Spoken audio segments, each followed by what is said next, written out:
Okay, we just hit 9 o'clock, so we'll go ahead and get started. Let me begin by welcoming you to our review for today. As you all know, this is a big event for us every year where all the principal investigators from across the SERC universities get to review their recently completed or ongoing research and get feedback from all of you who are attending the research review today. Just as context, approximately 450 of our colleagues have registered for today, with the participation being just about evenly divided between industry, government, and the third one-third, the one-third being academia and our colleagues from the FFRDCs and national laboratories. So it's a really good showing, and today is going to be only as good as our ability to engage with the faculty and the student researchers. Let me begin though today by introducing Ms. Stephanie Possehl. Stephanie is the Acting Deputy Director for Engineering and Director for Engineering Policy and Systems within the Office of the Undersecretary of Defense for Research and Engineering. Her formal title aside, for all of us today, her informal title becomes a lot more important to us. She is the executive champion for the SERC within R&E, and we couldn't ask for a better champion on our behalf. Stephanie is serving as the Department of Defense Chief Engineer for Advanced Capabilities. She sets engineering policy for the DoD with a focus on embracing modern engineering best practices while driving technical rigor.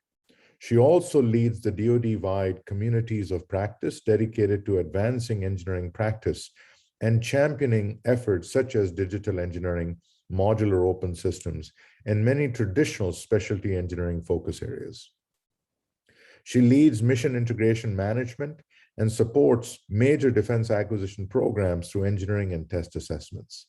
She is the functional leader for the Department for Engineering and Technical Management and Test and Evaluation Acquisition Workforces.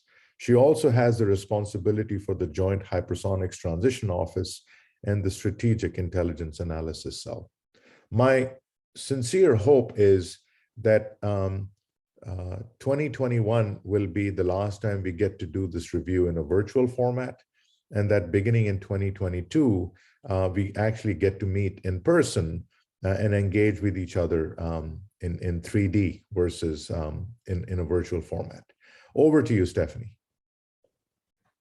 All right. Good morning. Thank you, Dinesh. That was some very nice words you said right there. But yes, I am the advocate for SERC, but I'm also a big fan of SERC here. I really didn't know much about SERC before I got this job, but I've come to appreciate the things that you all contribute.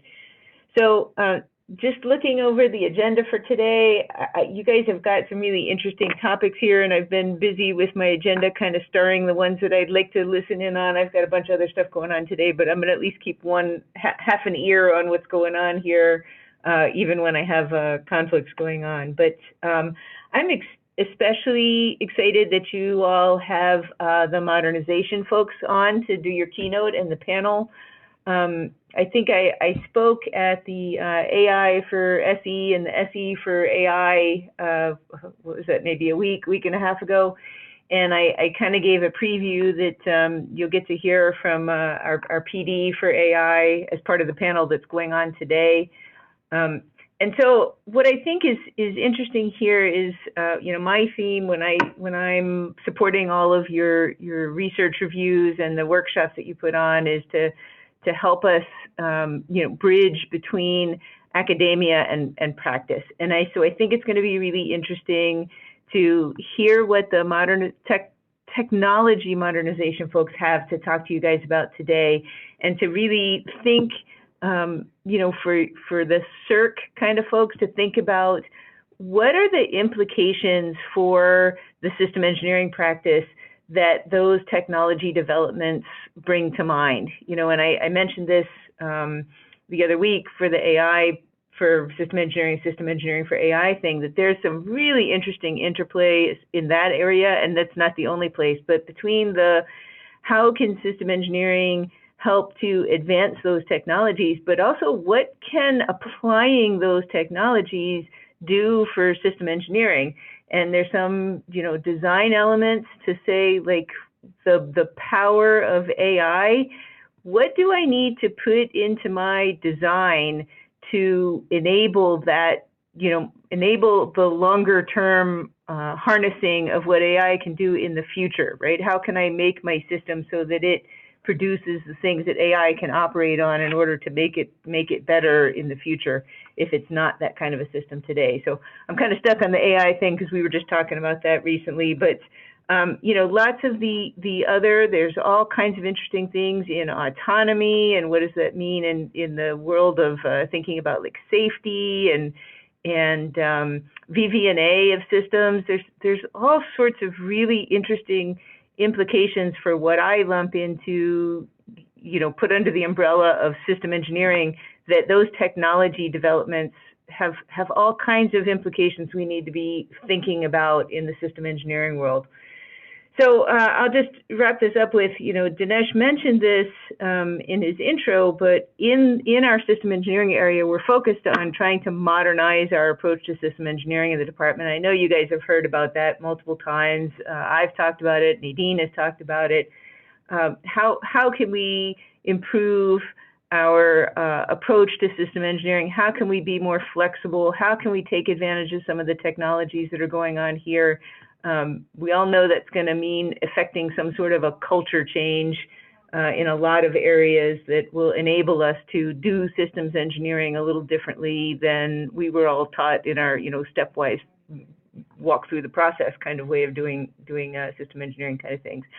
But so you guys have got a lot of great stuff to talk about here. I'm always interested to hear about the SERC research topics because, like I said, that's how do we bring communities together like this that help us bridge between the research you guys are doing and then translating that into how can we apply that to make our programs, our system developments better. So any of these opportunities to have these kind of reviews I find useful, and looking forward to hearing what you all have to say today. So keep doing good work, and go system engineering. Thanks. Thank you so much, Stephanie. Phil, I turn it over to you to introduce our keynote speaker for this morning. Great. Thank you, Dinesh. Good morning, all. It's my great pleasure to introduce Mr. Maynard Holliday, who is the Director of Defense Research and Engineering for Modernization in the Office of the Undersecretary of Defense for Research and Engineering. In this capacity, Mr. Holliday oversees investment and capability analysis of the Pentagon's modernization priorities that are outlined in the National Defense Strategy.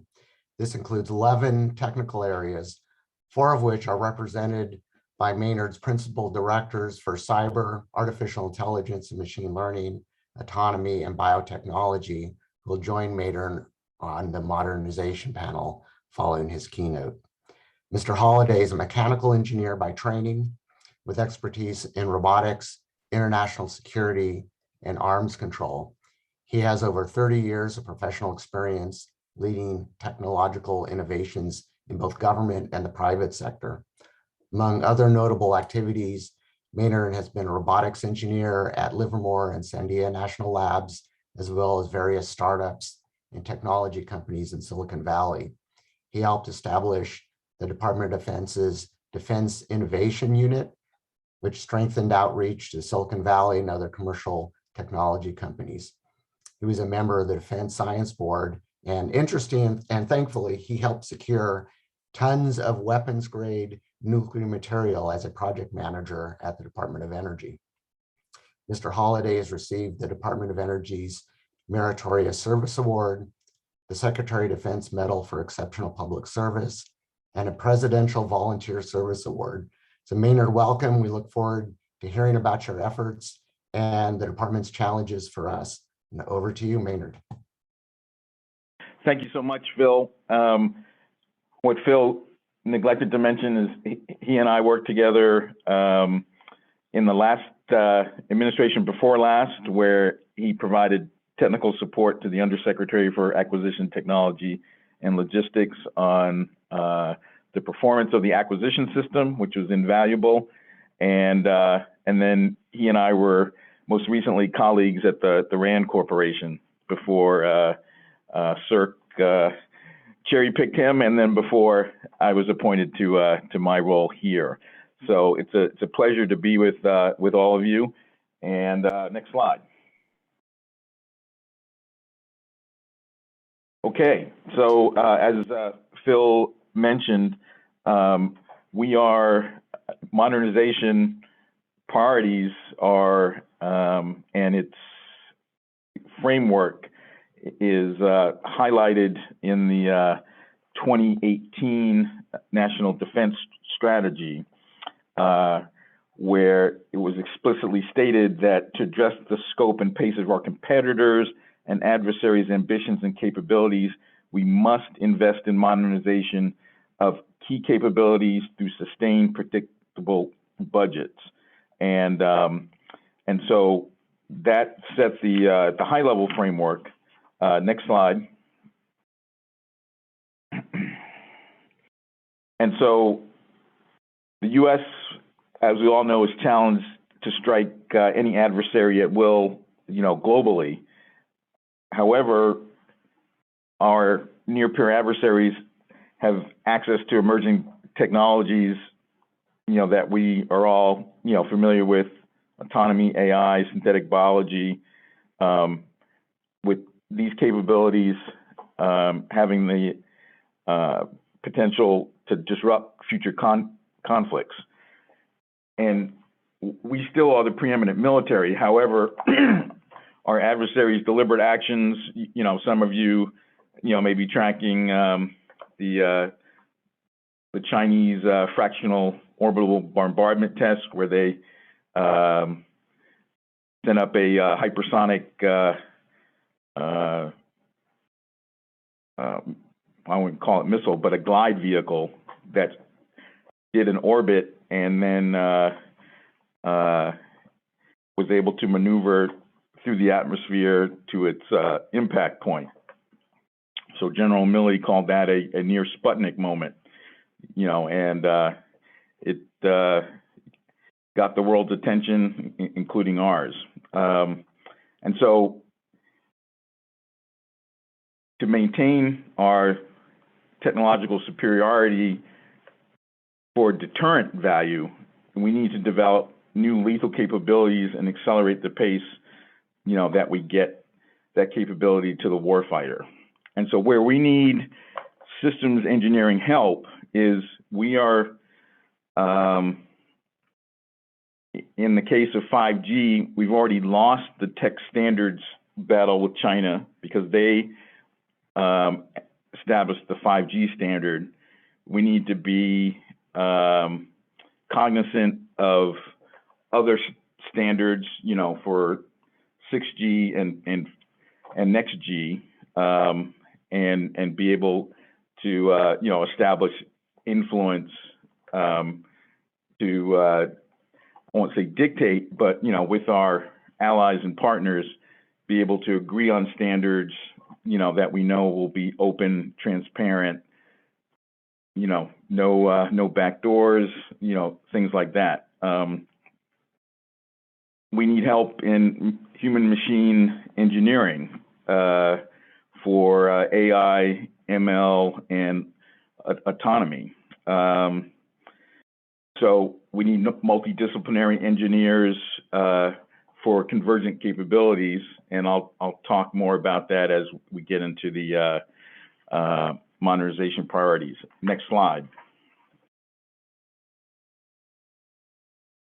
So my office was established to advance the modernization portfolio and connect related priorities, for example, directed energy and hypersonic defense, microelectronics and functional command, control, and communication, and 5G, and to present a consistent framework. And so our portfolio includes warfighting deliverables, not just stovepipe technologies.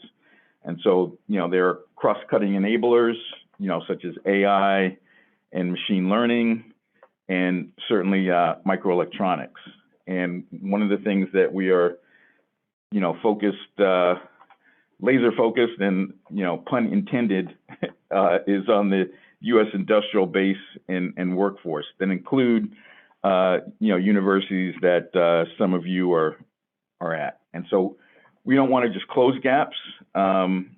We want to provide leap ahead capabilities, as I said earlier, to make sure that we maintain our technological superiority for deterrence. And so the principal directors, by definition, are meant to work quickly and set the technical direction for the department in their area of expertise. And the model we're using there is a tech refresh model similar to a DARPA program manager. So some of you on the line may be former DARPA PMs, and so that all the DARPA PMs have an expiration date on their badge, and so you're there to execute your program or in programs and get things done and go back to industry, academia, or other locations, and then we refresh the PMs to move technology in other directions or branching off. A good example of that is the mRNA technique that was used to develop the COVID-19 vaccine. So that was a outgrowth of a synthetic blood program that actually failed, and a new PM came in and said, what if we could put into blood something that would be beneficial and fight a potential virus. And so we are all beneficiaries of that building on what was a failure, but foundational technology was established. And so the principal directors are there to ensure the transition of the technologies into operational use. So let's go to the next slide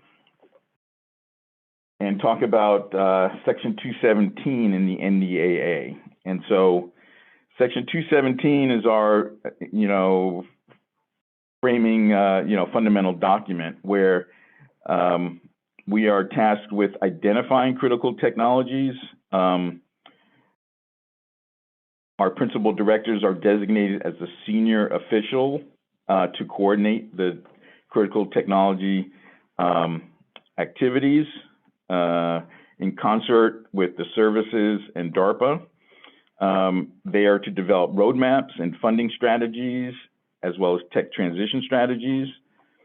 They address the DoD and interagency and international and private activities of the critical technologies. They do annual assessments of workforce infrastructure and our industrial base. And they task, our intelligence community to give us a read on status of foreign tech. And we are also responsible for an annual report to Congress on tech progress and transitions, which we are actively working on as we speak. So next slide. So roadmaps and transitions. So the modernization definitions and processes are shaped by our mandate in Section 217 of the NDAA. And so, the quote there, coordinate research and engineering activities across the department for each critical technology that supports the NDS. And so we accomplish this through the collaborative development of 11 technology roadmaps that illuminate and communicate what our plans are across the DoD and USG agencies. And so, as I said earlier, the principal directors are the R&E designated senior officials to produce these 11 roadmaps.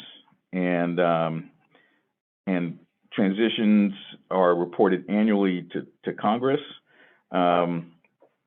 And these roadmaps, align our budgets from 6-1, TRL-1 through tech maturation at TRL 2 through 5, and eventual transition to the field. Next slide. And so this is R&E's organization right now. There are some changes afoot that will be announced in the coming weeks, but it's not going to be much different than what you see here. So you see the agencies, at the top that direct report to Ms. Xu, Missile Defense Agency, DIU, DARPA, Space Development Agency, and then my organization, Modernization, in the red outline box, and then the principal directors. So next slide. So this is the my org chart right now. It's a bit of an org eye chart, and you see the 11 modernization areas kind of in the second tier there, and you'll hear from some of my principal directors during the panel discussion. So I'm not going to go box by box or name by name, but that just gives you the overview of what our organization looks like. So I'm going to get into each modernization area. Next slide. So 5G and XG, we have Ms. Amanda Toman as our acting senior official for 5G. And so there are 4 lines of effort that promote, tech development. And so we have lines of effort at several Air Force bases, actually 2 Air Force bases in New Mexico that are helping patriate Afghan refugees. And so our team stood up a mobile cell service on pickup trucks so that the staff, the U.S. staff that's helping to process these refugees, could communicate. So these are, pretty massive installations, with lots of, like I said, new, refugees that need processing. And so there needed to be a robust communication network established, and we were able to provide that. But 5G is a great example of the tech standards war we're in with China right now. And so, as I said earlier, they own or, are the predominant player in 5G, and, 5G through Huawei is proliferating, around the world, with our allies as well, which concerns us. So this is not only in this domain, that we're concerned about it, but in other, standards domains as well. And so we need to pay attention. And I implore, those of you who are on these standards bodies to participate and advocate for open, transparent standards that have the full faith and backing of the West, so that it's clear that when people implement these, they can be trusted. Next slide.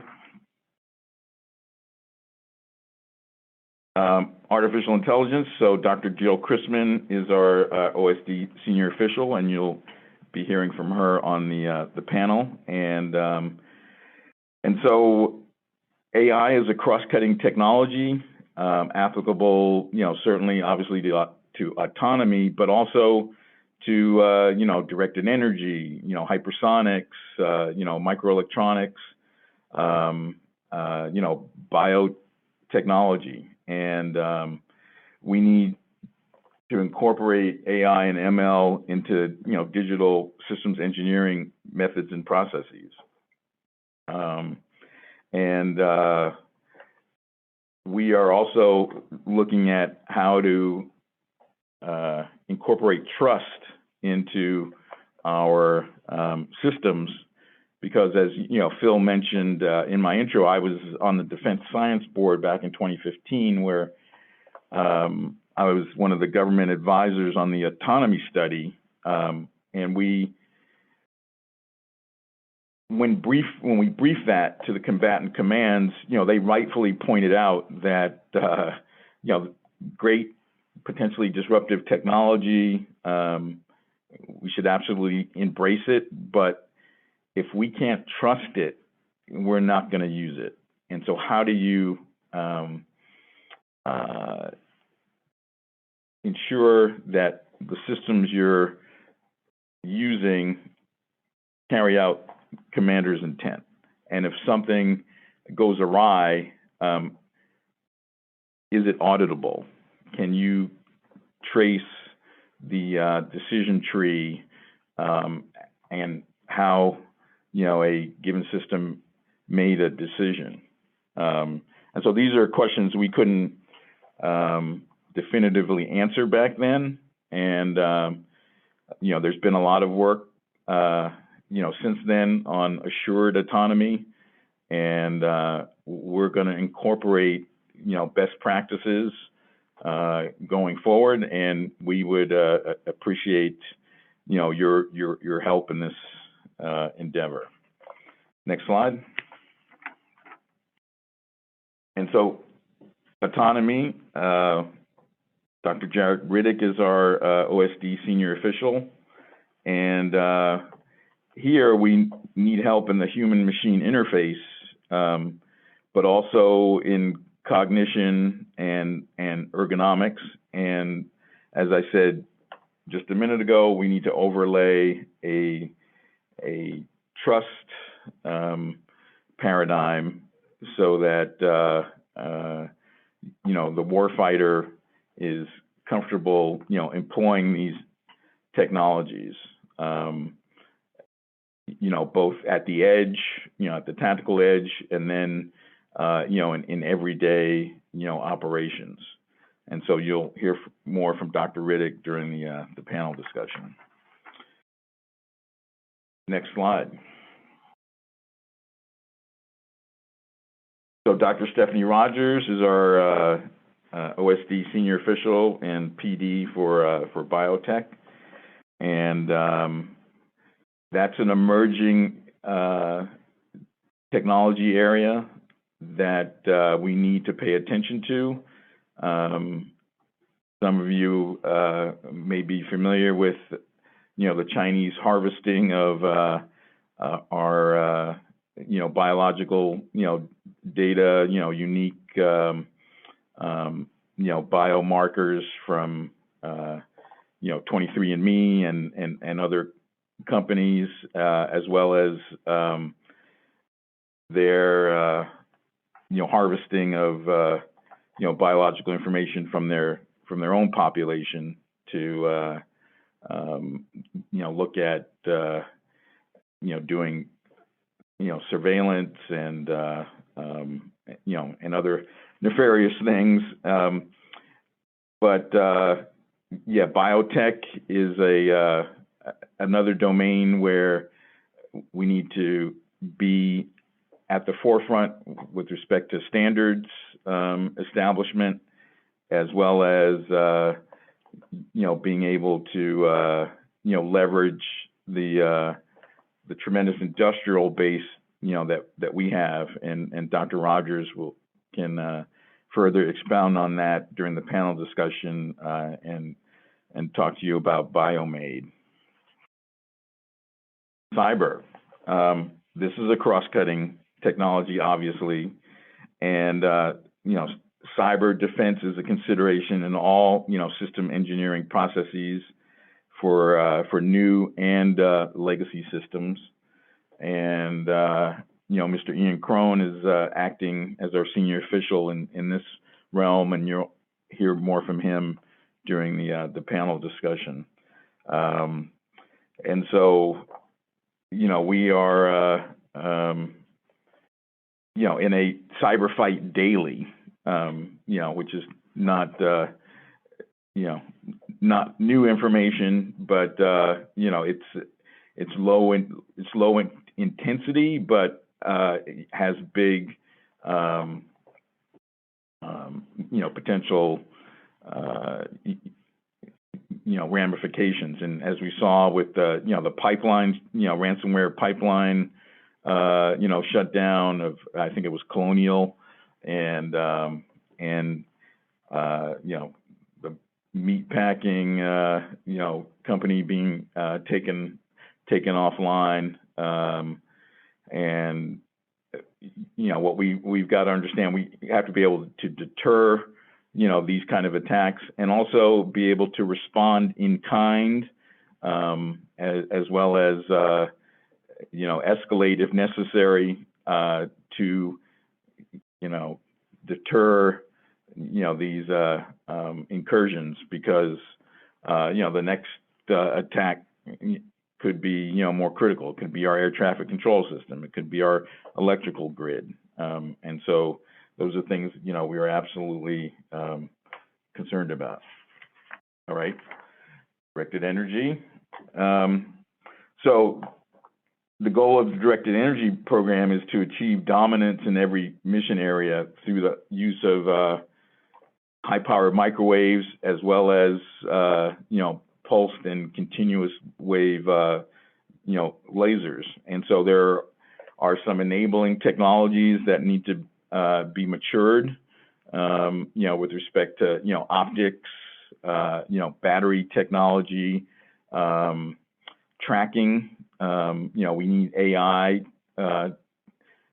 and autonomy to infuse in these systems, so that once we engage a target, we can track it, because it's not just a point-to-point kill. You have to have fluence on the target for some amount of time to alter its trajectory, or destroy its seeker, or whatever you're trying to do. So these aren't things that human operators could do manually. So autonomy and AI absolutely are critical for effective directed energy. Next slide. So fully networked command and control. So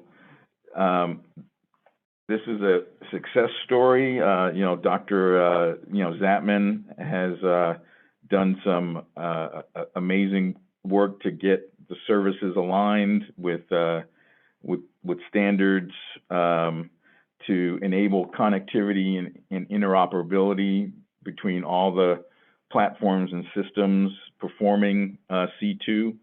And we are looking forward to transitioning the work of his group to JADC2, so Joint All Domain Command and Control. Next slide. So hypersonics. So this is absolutely critical technology that our adversaries are ahead of us in fielded weapons, even though we pioneered the technology. And so you can imagine what the hypersonic, deficit, from our side, affords an adversary. So you have, less time to react.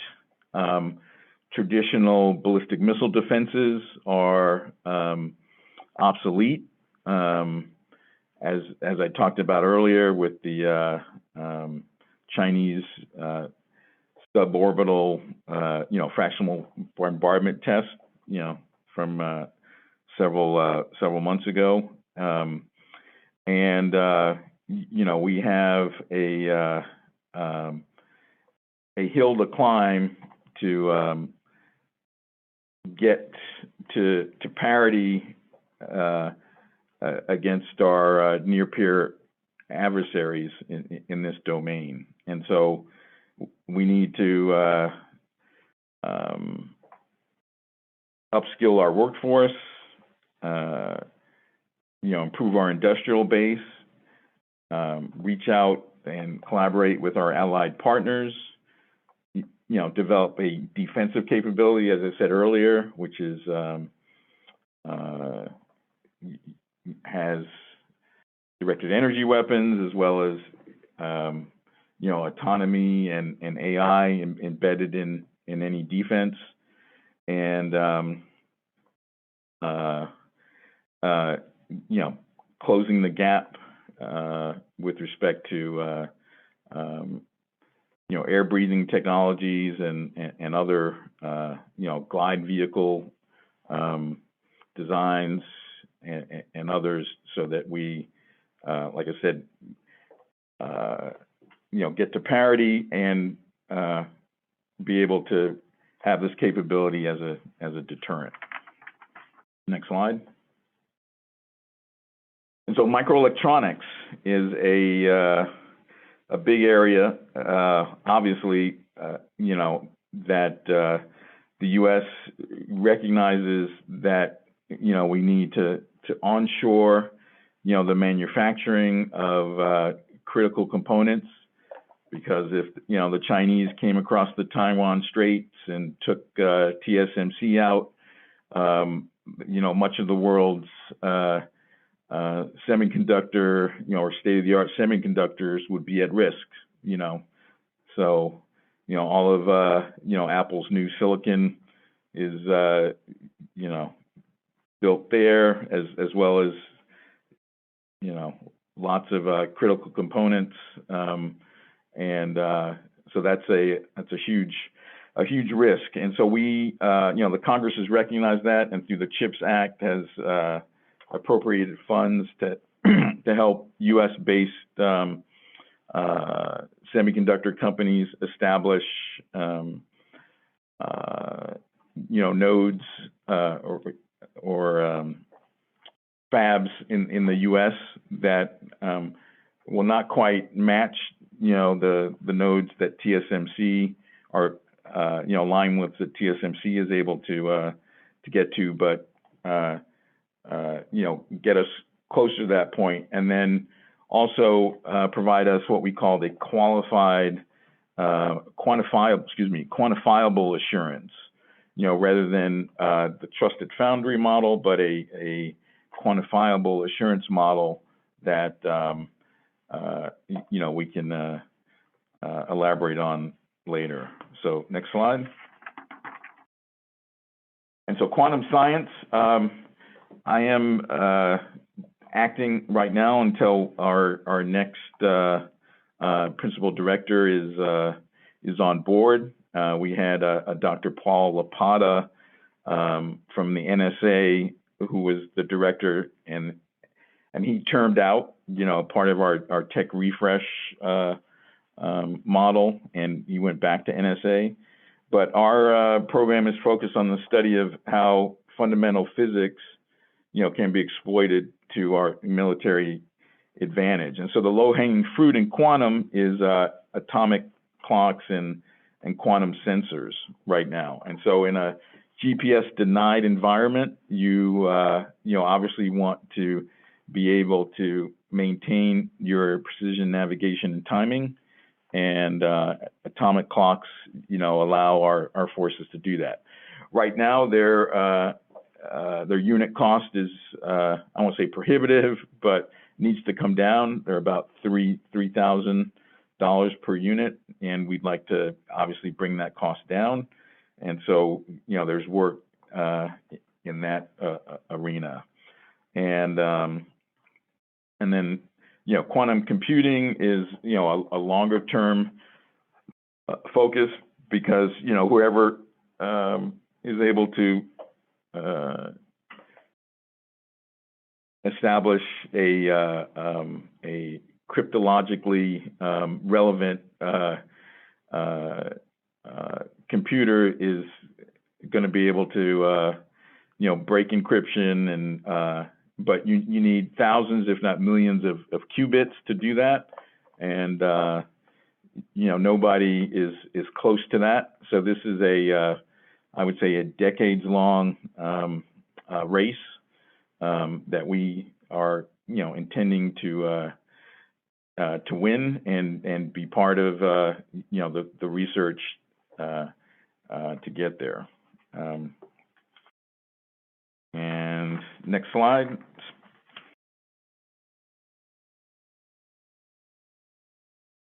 So space.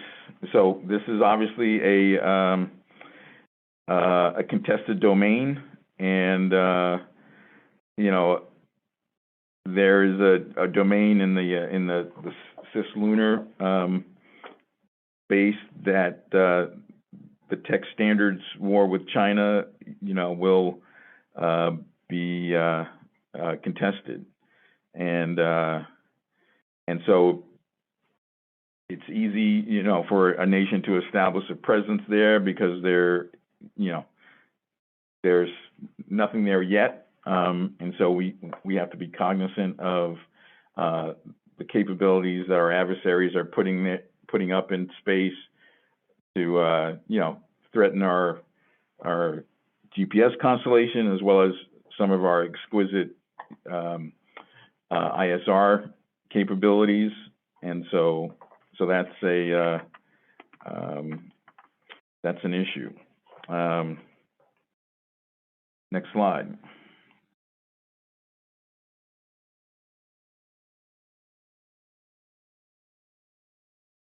Right. So the future. So Ms. Xu has rightfully highlighted, you know, advanced materials as a focus area, because we want to be able to lightweight our legacy systems and new systems to reduce fuel costs. We also want to be able to leverage augmented and virtual reality to help reduce training costs. You know, so you imagine, you know, the airmen who have to train, you know, and take you know, actual flights, you know, to do their training. So that's an expensive proposition, and if you can virtualize that, and you know, I'm sure many of you know that, you know, neurologically, the visual cortex is you know, much stickier than other you know, senses, and so if you're able to see and hear something in an immersive environment, you know, you have better retention. And so, you know, we can all attest to that, you know, based on our memories of movies and things that, you know, we see all the time. And so the commercial sector is moving very fast in this area. You know, you have Microsoft HoloLens, you have what's Facebook's new name? Meta, Meta's Oculus, and other platforms that provide, you know, this immersive AR, VR experience. And so, you know, we want to also, you know, keep, you know, and use technologies that reduce sustainment costs. And so in Ms. Xu's, you know, confirmation, you know, she mentioned how, you know, she wants to flip the cost profile, that, you know, 30% of the cost of a system is, you know, the actual system, and then the other 70% is its sustainment. We need to flip that so that, you know, we're spending most of our capital on the actual, system and reduce those sustainment costs through the use of, novel materials, that last longer, and, that aren't as complex, that are modular. We want to be able to break the vendor lock that our tier ones have imposed on us, where they're the only ones who could provide, added capability as opposed to, third party, companies that could provide, potential, game-changing technologies. Convergent. So much of our tech areas are standalone, but in order for us to be effective, these emergent themes have to converge, and we need the the workforce that understands that.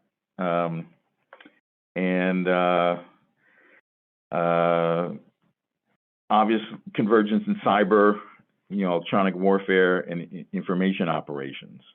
Those need to be, tightly held and converted or converged. And then, lastly, as I spoke, convergence in AI, ML, and autonomy. And I see, systems engineers as key players to integrate, all of those, convergence priorities. So I'll stop there and turn it over to the panel and for your questions. Thank you, Maynard. That was very insightful. We appreciate it. We have a couple minutes before the panel starts, so I'll go ahead and ask you a few questions that came to my mind, and then we'll jump over to the panel. So, given the commercial sector's dominance, generally speaking, in technology development, can you say how much of the modernization challenges you're facing are from sort of systems engineering integration kinds of challenges, or do you think they really are dominated by technology development, and we need to make certain we can outreach and connect with those commercial sector developments? Yeah, so Phil, great question. As I see it, we need to own the technical baseline and the militarily relevant and specific application of technology. Like, for example, we're not going to ask, Elon Musk to, turn off, his constellation, in a time of conflict. We still need to own the platforms, but we can certainly leverage, SpaceX's low cost or lower cost to orbit capability, to get our satellites, up there. And so, we need to be thinking in these terms of how we, leverage, these game-changing capabilities. Like, for example, we're talking to Tesla right now because they have a really robust labeling, data labeling capability, because they have, over 1 million cars on the road that are, uploading to their cloud, regularly, the corner cases that they use to train their deep neural net. And the